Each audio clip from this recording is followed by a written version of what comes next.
دیوبند میں اسلام کا پرچم دنیا میں لہرایا ہے، ظلم و ستم۔ السلام علیکم ورحمۃ اللہ وبرکاتہ۔ بسم اللہ الرحمن الرحیم۔ اللہ رب العزت کی طرف سے خصوصی عبادتوں کے لیے کچھ اوقات بھی متعین کیے گئے ہیں، کچھ اوقات مخصوصہ مسلمانوں کو اور ایمان والوں کو دیے گئے ہیں۔ ان اوقات میں سے رمضان المبارک کا مقدس مہینہ ہے اور رمضان المبارک کی راتیں ہیں جو مخصوص اوقات کے اندر آتی ہیں۔ اسی طرح سے آخری عشرے کے اندر حدیث پاک کے اندر یعنی شب قدر کو تلاش کرنے کا حکم بھی ملتا ہے۔ یعنی شب قدر کے فضائل کے سلسلے میں خود قرآن کریم گویا ہے لیلۃ القدر خیر من الف شہر، کہ یہ وہ رات ہے کہ جس کے اندر اگر کوئی کسی کو مل جائے اور وہ اس میں عبادت کر لے تو اسے 1000 مہینوں سے بھی زیادہ عبادتوں کا ثواب ملتا ہے۔ یہ بات تو یہی تک ہے، اور اسی طرح سے حدیث پاک کے اندر بھی بکثرت فضائل اس رات کی وارد ہوئی ہیں۔ حضرت عائشہ صدیقہ رضی اللہ عنہا کی ایک روایت مشکات شریف کے اندر موجود ہے کہ انہوں نے اللہ کے نبی علیہ السلام سے دریافت کیا، پوچھا کہ یا رسول اللہ، اگر میں شب قدر کو پالوں تو میں کیا پڑھوں، کیا کہوں؟ باب الدعوات کے اندر یہ روایت، کتاب الدعوات کے اندر یہ روایت موجود ہے، کوئی دیکھنا چاہے تو وہ دیکھ سکتا ہے۔ پھر اللہ کے نبی علیہ السلام نے دعا فرمائی، اللہم انک عفو کریم تحب العفو فاعف عنا یا کریم۔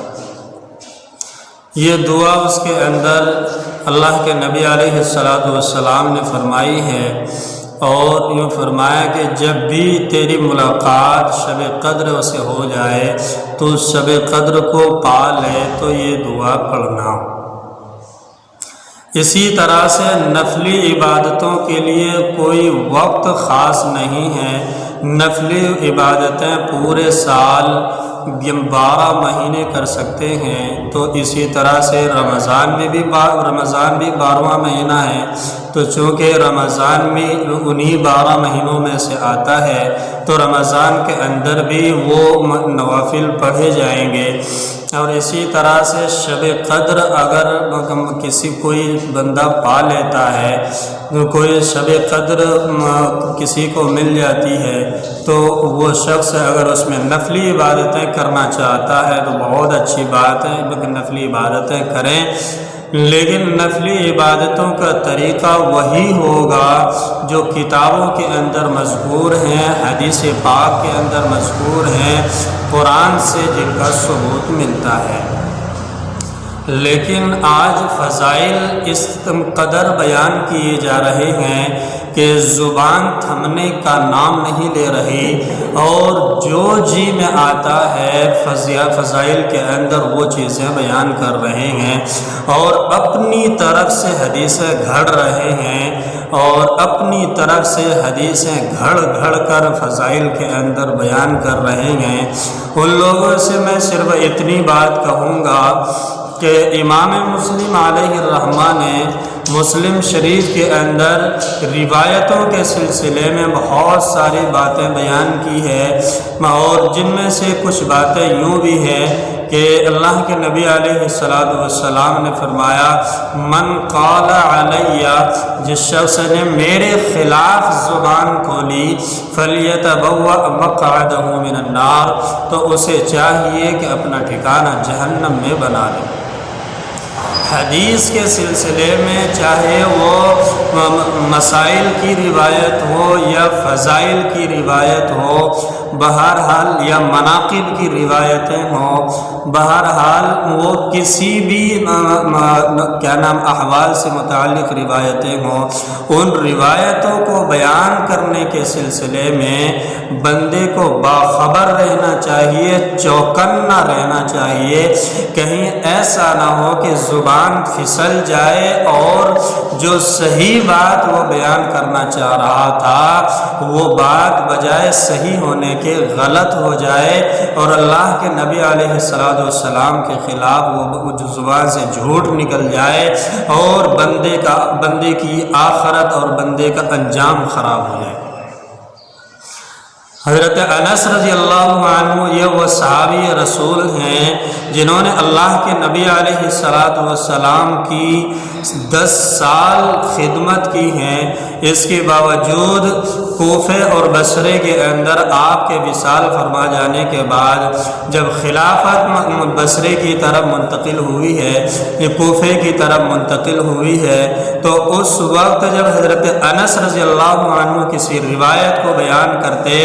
تو اس میں قال رسول اللہ صلی اللہ علیہ وسلم نہیں لگاتے۔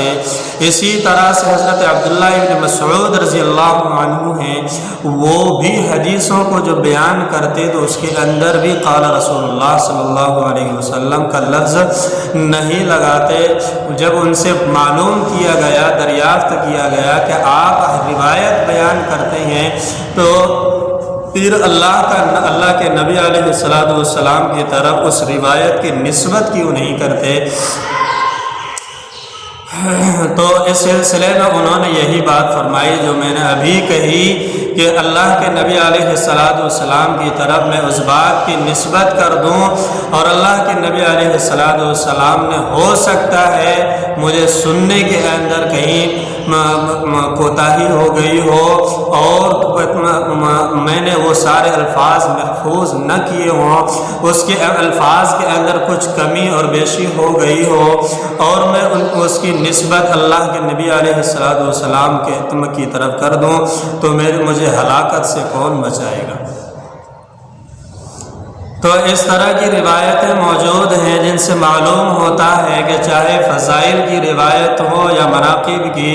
یا مسائل کی یا احوال سرایا کی روایتیں ہوں، تمام روایتوں کو بیان کرنے سے پہلے روایتوں کی اچھی طرح سے کھوج اور پڑتال کر لینا چاہیے، پھر اس کے بعد روایتیں بیان کرنی چاہیے۔ اس سے پہلے روایتیں بیان کرنے کا حق بالکل نہیں ہے۔ اور اگر کوئی پھر بھی نہیں مانتا ہے اور دھڑلے کے ساتھ روایت کا بیان کرتا ہے تو ان سے میری گزارش یہی ہے کہ وہ پھر ان دجالوں کی طرح ہے جو خود گمراہ ہوتے ہیں اور دوسروں کو بھی گمراہی کے اندر مبتلا کر رہے ہیں۔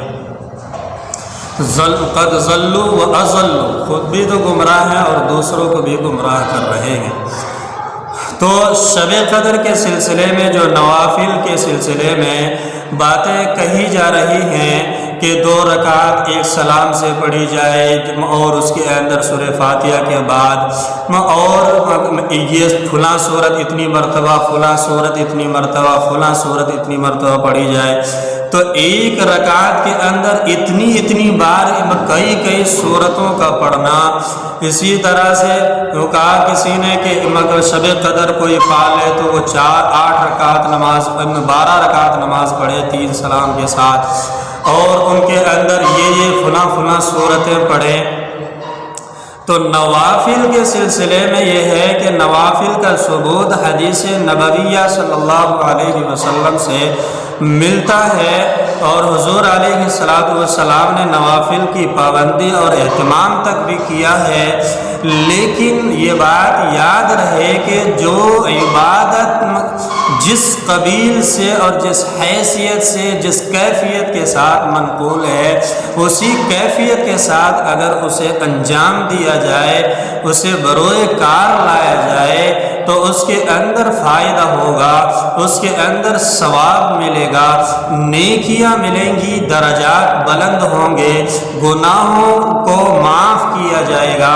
اور درگزر اور معافی کا فیصلہ کیا جائے گا۔ لیکن اگر عبادتوں کے سلسلے میں کسی نے منمانی کی، ایسی عبادتیں اپنی عقل سے گھڑ لی کہ جن عبادتوں کا ثبوت شریعت مطہرہ کے اندر نہیں ملتا، شریعت مطہرہ کے اندر ان عبادتوں کا وجود نہیں ہے، تو ایسے لوگوں کو باخبر ہو جانا چاہیے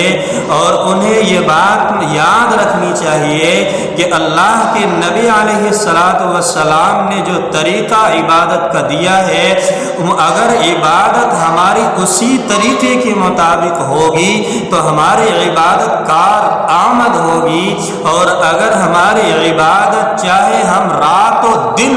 اللہ اللہ کرنے میں گزار دیں، ذکر اللہ کے اندر گزار دیں، عبادتوں کے اندر ریاضتوں کے اندر گزار دیں، اور وہ عبادتیں ہماری ساری اللہ کے نبی علیہ السلام کے بتائے ہوئے طریقے کے خلاف ہو تو کچھ فائدہ اور لابھ نہیں ہوگا،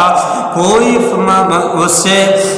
نہ تو ثواب اس کا میسر آئے گا، نہ نیکیاں ملیں گی، نہ گناہوں کی معافی ملے گی، نہ مغفرت کی امید کی جا سکتی ہے، وہ ساری کی ساری عبادتیں عقارت ہیں، بیکار ہے، لغو ہے۔ اس لیے اگر کامیابی چاہتے ہیں اور اپنے لیے کامیابی کا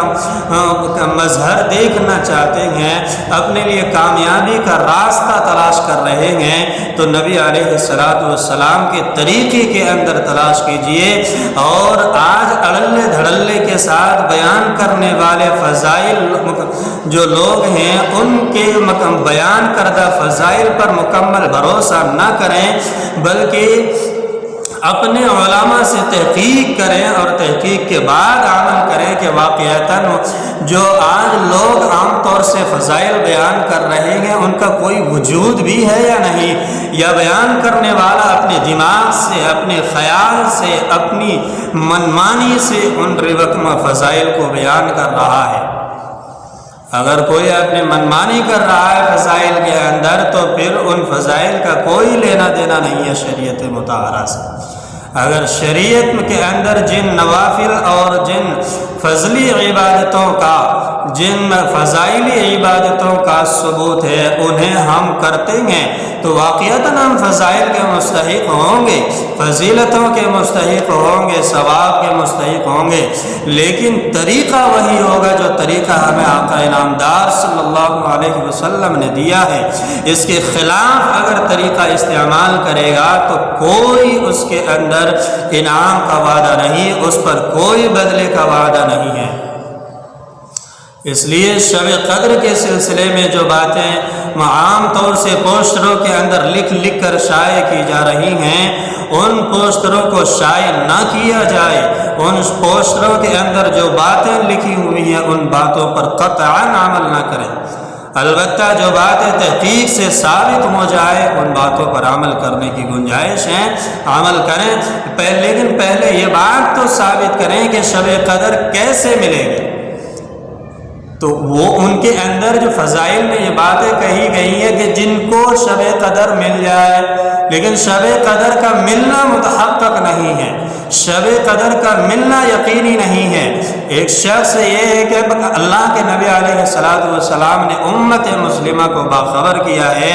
کہ آخری عشرے کے 10 راتوں کے اندر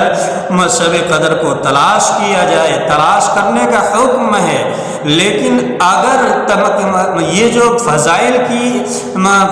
کے اندر شب قدر کے فضائل میں جو نمازیں بیان کی گئی ہیں، 4 رکعت، 8 رکعت، 12 رکعت، 2 رکعت، یہ جو نمازیں بیان کی گئی ہیں شب قدر میں یہ نماز پڑھی جائیں، شب قدر ملنا ہی متحقق نہیں ہے تو یہ نمازیں کہاں سے پڑھی جائے گی؟ یوں تو صحیح بات یہ ہے کہ رمضان المبارک کی ساری راتیں، سارے دن متبرک ہے، ان میں نوافل کا اہتمام کرنا چاہیے، لیکن انہی نوافل کا اہتمام کرنا چاہیے کہ جو ہم شب و روز پڑھتے ہیں اور اسی طرح سے ان کا وجود، ان کا ثبوت دلائل کے ساتھ موجود ہے، جن کا شریعت مطہرہ کے اندر ثبوت موجود ہے۔ اللہ کے نبی علیہ السلام نے جن کو اپنی زندگی کے اندر انجام دیا. اور اسی طرح سے شب قدر بھی رمضان کی راتوں میں سے ایک رات ہے، تو اس رات کے لیے کوئی نئی عبادت نہیں ہے. البتہ یہ کوئی نفلی عبادت کرنا چاہے کرے خوش دلی کے ساتھ جتنی کا چاہے، لیکن اس کے لیے کوئی من گھڑت روایتیں بیان کر دینا، اپنی منمانی فضیلتیں بیان کر دینا، یہ تو گمراہی اور ضلالت اور ہدایت سے پرے کی بات ہے. اللہ امت مسلمہ کی حفاظت فرمائے اور امت مسلمہ کو شریعت پر شریعت کے مسائل کو سمجھ کر اور شریعت کو تحقیق کے ساتھ عمل کرنے کی توفیق عطا فرمائے. شریعت کو لوگوں نے آج کھلواڑ بنا رکھا ہے. امت مسلمہ سے درخواست ہے کہ وہ اپنے علماء سے، اپنے محقق علماء سے کانٹیکٹ بنائے رکھے، ان سے تعلق بنائے رکھے، اور ان سے کہ اس طرح کی کوئی مسئلہ سامنے آئے تو پہلے ان سے تحقیق کرے، پھر عمل کے میدان میں جائیں. السلام علیکم ورحمۃ اللہ.